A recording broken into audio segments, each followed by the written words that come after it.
Amados, quero que os irmãos abram a escritura em 1 Coríntios, capítulo 11.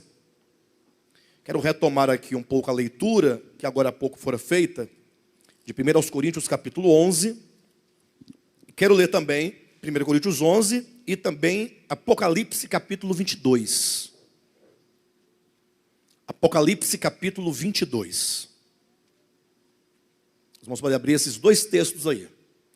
Vamos ler primeiro o Apocalipse 22, 20.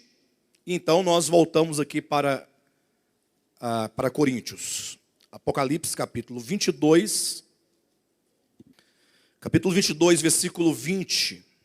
O penúltimo versículo da Escritura que diz assim: aquele que dá testemunho destas coisas diz: certamente venho sem demora. Os irmãos podem repetir comigo? Aquele que dá testemunho destas coisas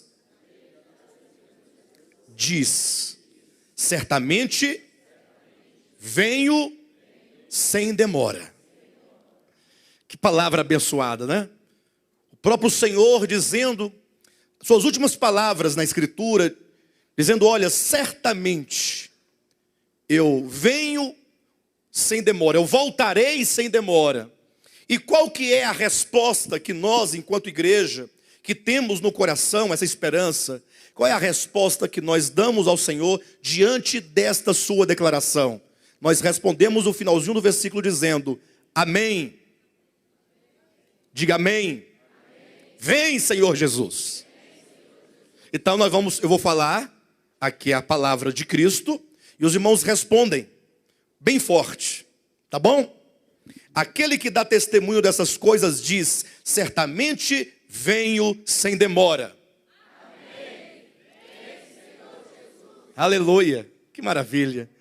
Os irmãos devem ter percebido que as canções todas que nós cantamos aqui hoje, com exceção da canção durante a ceia, todas elas falam acerca da segunda vinda de Cristo, porque hoje é o tema que nós queremos discorrer com os irmãos, não do ponto de vista exegético da teologia do tema, mas acerca da realidade da segunda vinda de Cristo.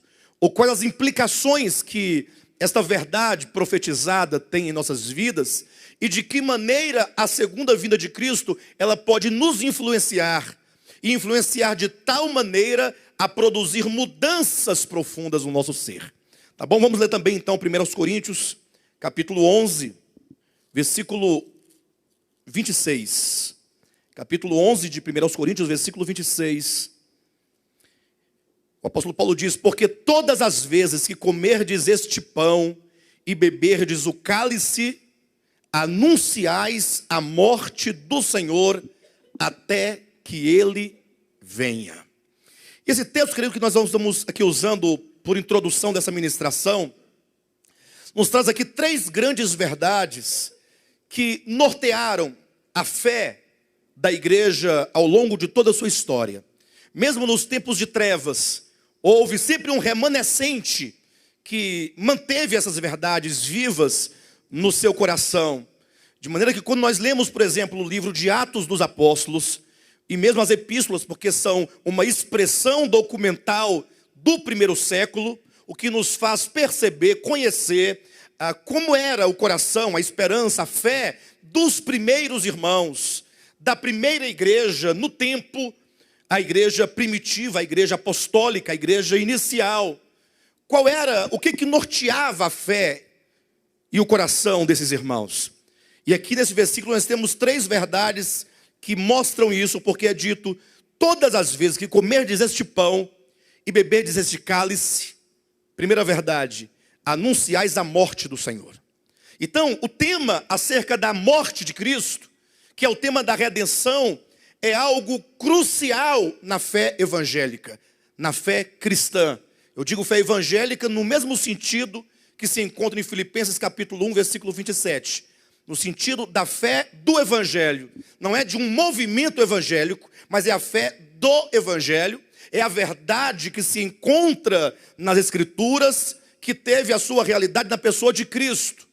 Então, o primeiro ponto da fé cristã é o crer na morte de Cristo.